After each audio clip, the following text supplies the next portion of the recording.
Welcome, everybody. Thank you so much for coming. This is Teresa Chan. I'm one of the folks here who is super excited for this panel. So thank you so much for being here with us. What I'd like to do is take a moment to welcome all of our guests, and I'm going to stop screen sharing right now and put myself on Spotlight and give us an introduction. So. Welcome. This is going to be the Scholarly Secret Series talk on peer review. And I know right now peer review is something that's a hot button topic. We're recording this in the wake of the pandemic, where I think if you had two patients and in a case series, you could probably get it into New England Journal of Medicine lately. So it just feels like peer review is a different beast right now. And we were kind of joking about the weight of all the submissions for some of the journal editors who have been going through things. And it's just a very strange time. I thought that would be a very timely topic to just discuss and put out there. So thank you very much to our speakers for coming. And so I'd like to take some time to kind of frame our discussion as trying to pull back the curtain a little bit about scholarly secret of peer review. So it's both something that we have to endure as authors and something we should probably pay back as reviewers. And it's something that as a journal editor myself, you know, like it's something that we read and use in our day-to-day kind of goings on with a journal to try to make our decisions. And so what I'd like to do is turn the spotlight on everyone else and kind of bring us all together. So I'm going to have Harriet, if you want to wave. You're on the camera right now and you can say hi. Next, Seth, if you want to say hi. Hello. Yeah, there you go. It'll trigger the camera to come to you. And then Matt, if you want to say hello as well. Hi. Okay, that was not the way I was hoping it would go. But anyway, that's okay. We're going to Did you want me to say more? There you go. There you go. I know you can say more. There you go. Yeah. Excellent. And so what I'm going to do is I'm going to ask each of our guests to introduce themselves a little bit and then maybe speak to the point of what peer review means to them in their many roles as scientists themselves, as reviewers themselves, and as editors of some awesome journals. So maybe I'll kick it to Seth because he's our guest speaker from coming from away, as the musical talks about. I'm just kidding. But Seth, if you want to introduce yourself, that'd be great. All right. Well, thank you for letting me join, Teresa. This is really interesting. So my name is Seth Treuger. I'm an emergency physician at Northwestern in Chicago. I also work as digital media editor for JAMA Network Open, JAMA's open access journal that started a couple years ago. In that role, a lot of what I do is kind of dissemination of the online content, what we present online, how it gets organized, that sort of stuff. I also manage papers. I work as a decision editor, sending papers out for peer review, making decisions, that kind of input and stuff like that. I previously had a similar but not nearly as intense role at Annals of Emergency Medicine as social media editor. And then I spent a lot of time on Twitter as MD Aware. Yes, you are Twitter famous for sure, but you have a blue check mark. So that's pretty awesome. So great. Thank you so much. We're going to have Harriet, Dr. Van Spall, introduce herself. She probably doesn't need an introduction around these parts, but I'm going to have her do it for the webinar anyway. Of course I do. I'm Harriet Van Spall. I'm an associate professor of medicine and a cardiologist and scientist at McMaster University. I love research. And I am on the editorial board for the European Heart Journal, Quality of Care and Outcomes. I'm an associate editor at a couple of other journals. And I do peer review as a primary peer reviewer for some of our top cardiovascular journals, JAMA, Circulation, a ton of things. And I'm also on the College of Reviewers for CIHR. So we chair panels and review federal grant applications. So I come at this from the perspective of someone who both submits primary research articles for publication, but also on the other side, review my peers' work. Thank you for having me, Teresa. Thank you for joining us. That's amazing. And Dr. Mercuri, if you can introduce yourself. Matt. Yeah, so it's important, Dr. Van Spall, that you do introduce yourself. I worked in cardiology for a long time and we've never met. So nice to meet you. So I'm Matt Mercuri. I work with Teresa in with the Division of Emergency Medicine at McMaster. I'm a little bit odd in this group. I'm a philosopher and I'm also a health research methodologist. And I'm the editor-in-chief of the Journal of Evaluation and Clinical Practice, which is a general medical journal that also publishes a lot of conceptual work, a lot of criticism. And so I think I might have a little bit of a different view or different take on what peer review can be and should be when there's controversy. So thank you for having me. Yes, thank you for coming. All right, so we're gonna, again, kick it back to Seth to give us his pearls of wisdom, his perspective, and Seth, take it away. Great, thanks. So I think the first thing is, I think a lot of people know this or know it implicitly, but to really describe what peer review can and can't do, there's a great blog post by the Surgeon Skeptical School and puts it really well. I haven't looked at it in years, but I want to give him credit. But basically, the main thing that peer review does, one is that the reviewers are really helpful at identifying if a submitted paper is relevant, and if it's of interest, and if it's kind of new or duplicative, or is there any novelty to it, or is this something that's already been done before? That opens a whole can of worms about whether or not we should be reproducing things that have been done before, because lots of things turn out to not be true after we thought they were. But really, it's the question of, I kind of think about it like, is this an interesting paper? The second thing that peer review can do is kind of analyze the methods. Are these representative patients? Was whatever happened to the patients appropriate, described appropriately, and is that data interpreted appropriately? Mm-hmm. The biggest flaw, and I think the difference between professionals who are engaged in or consumption research versus the lay people, is that peer review doesn't ensure that the data is actually accurate. And I have no idea if somebody just plugged in made up numbers into an Excel spreadsheet when I'm peer reviewing a paper. All I know is these are the numbers, this is how they said they got them, and this is what they did with the numbers. That's kind of the big thing. And really, I think the two biggest things I kind of think of together with peer review, and they're kind of diametrically opposed, is as an editor, I want your recommendation. Should we accept this paper? Do you think we should probably accept this paper, but there's these reservations? I don't think we should accept this paper, or I don't think we accept this paper, but I could understand these reasons. And I really think having a bottom line recommendation is really helpful. I first got that feedback from Alan Jones when I reviewed a paper for him in Annals many years ago, and I found that just incredibly helpful. The second part, and the flip side of the coin, and this is another thing I learned from some of the Annals senior editors. I think I'm going to be credited Judd Hollander on this. Is it's not a vote. The reviewers give their recommendations and the editor makes the decision.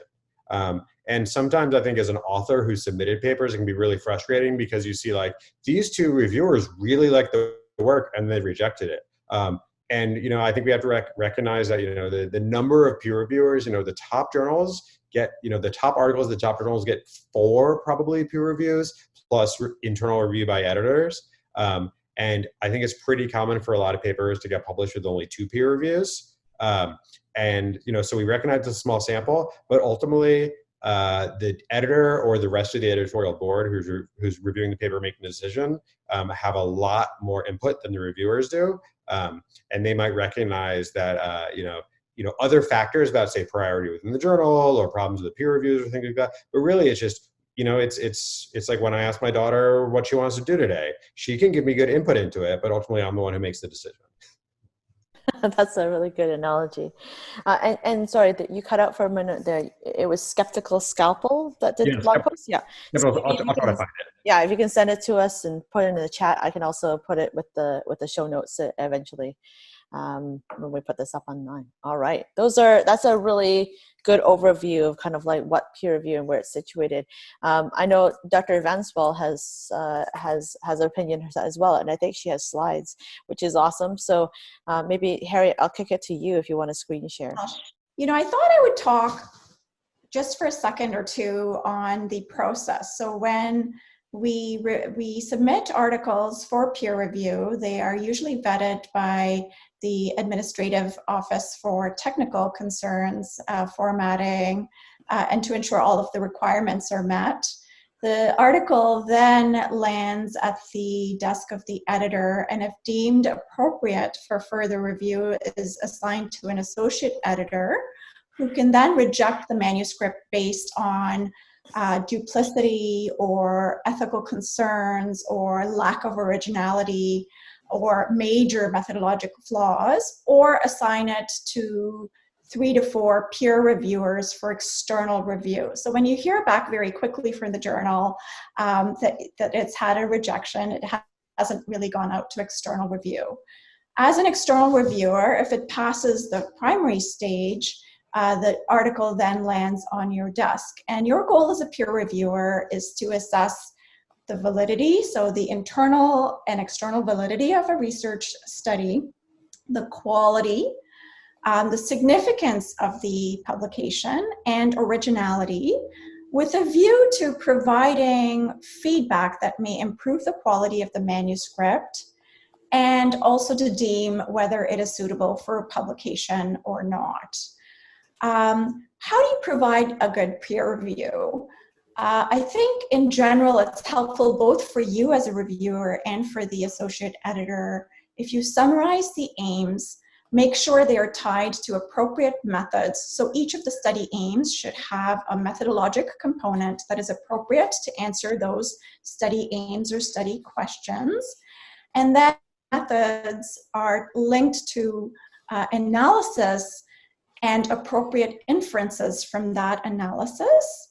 And then the study is written with clarity and in a way that is comprehensive, both in answering the study aims or objectives and in communicating it in a polished way to the reader.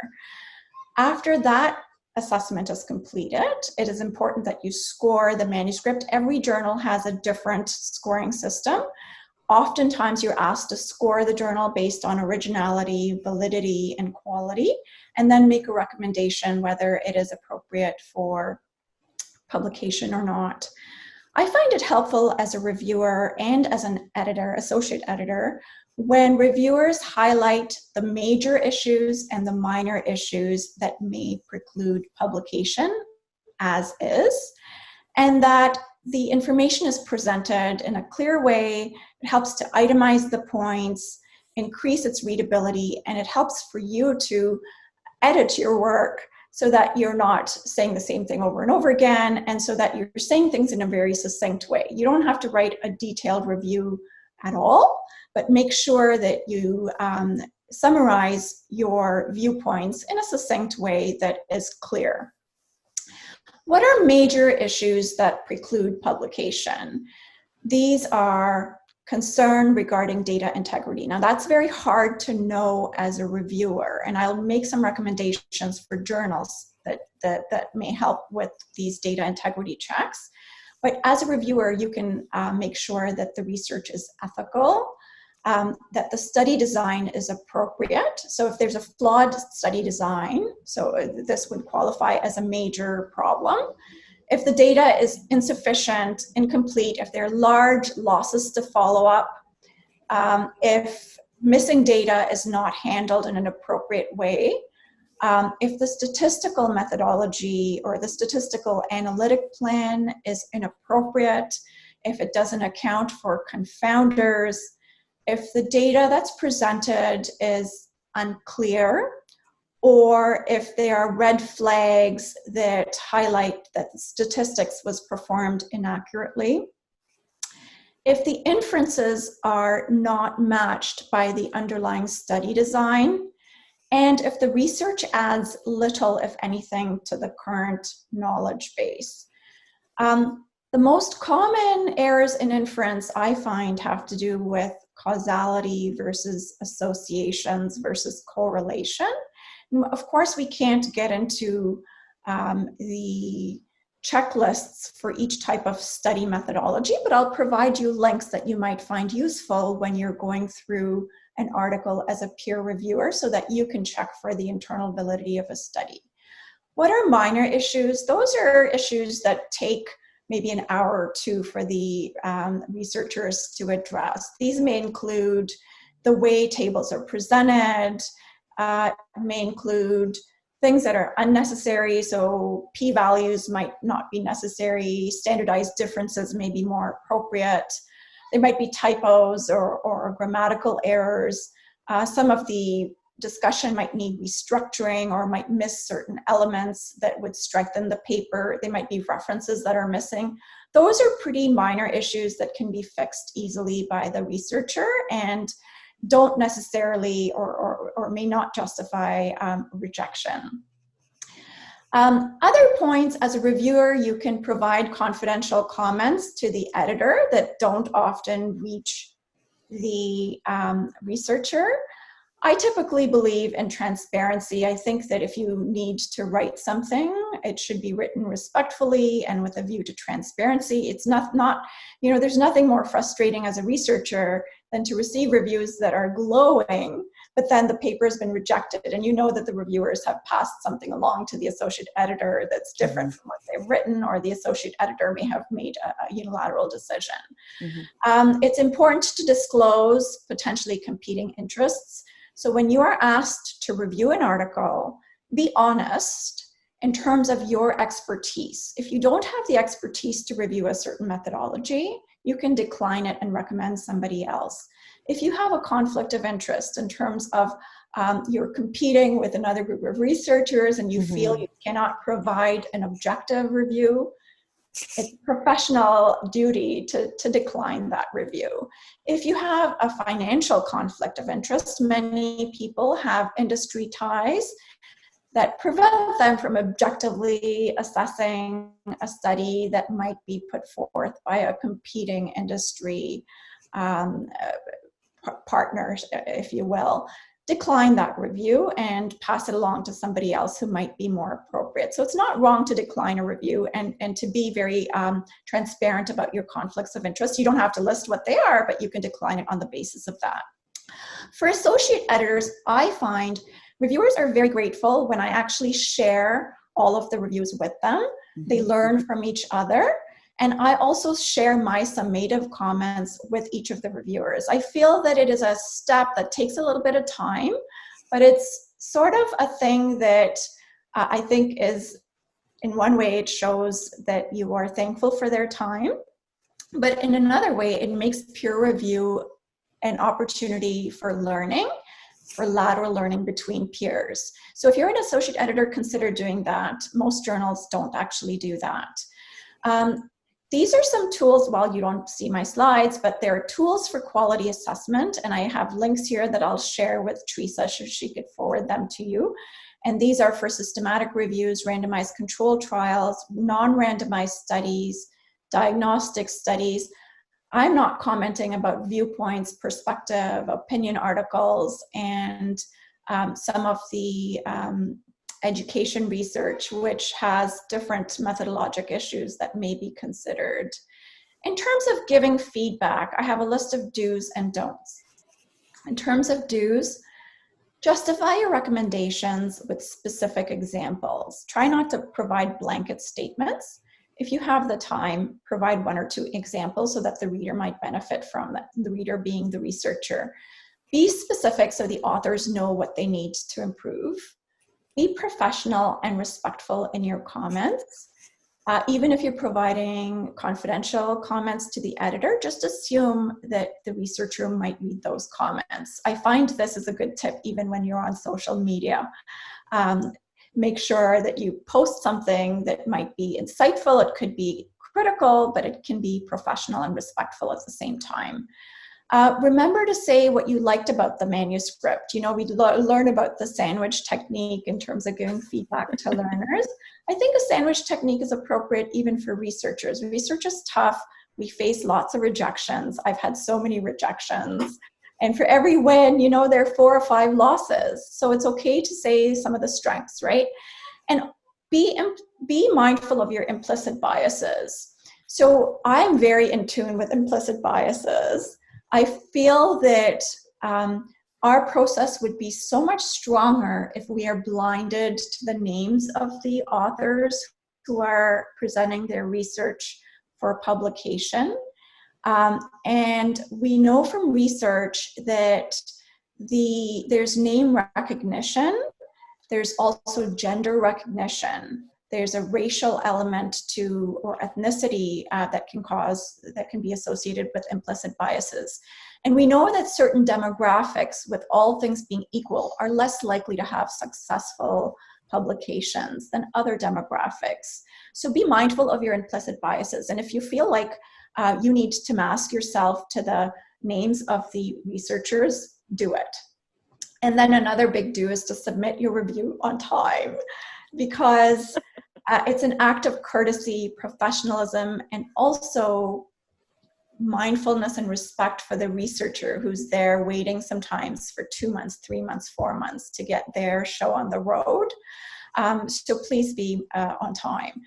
Don't be insulting in your comments or demeaning in your remarks.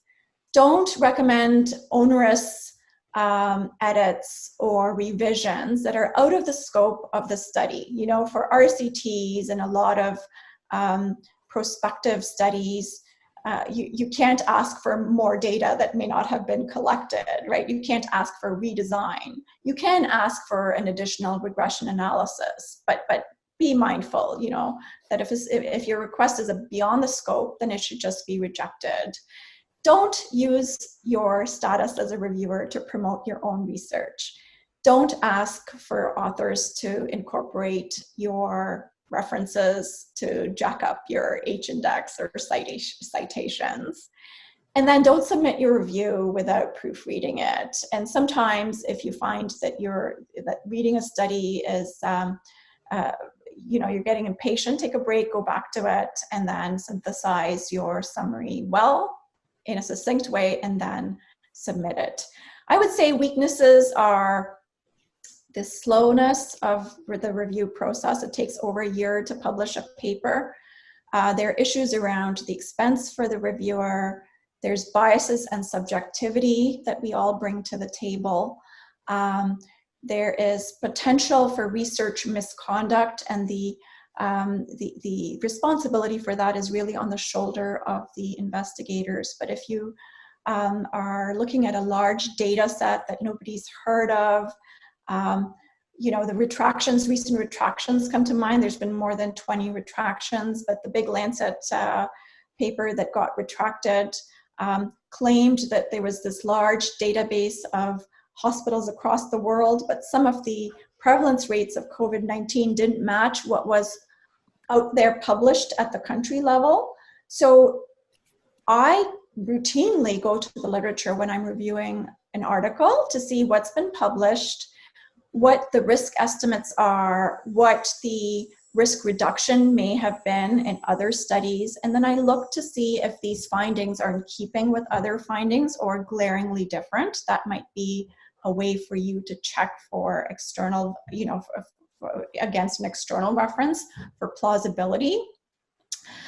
And then I would say when you are submitting your article, you are allowed to cite names of other reviewers.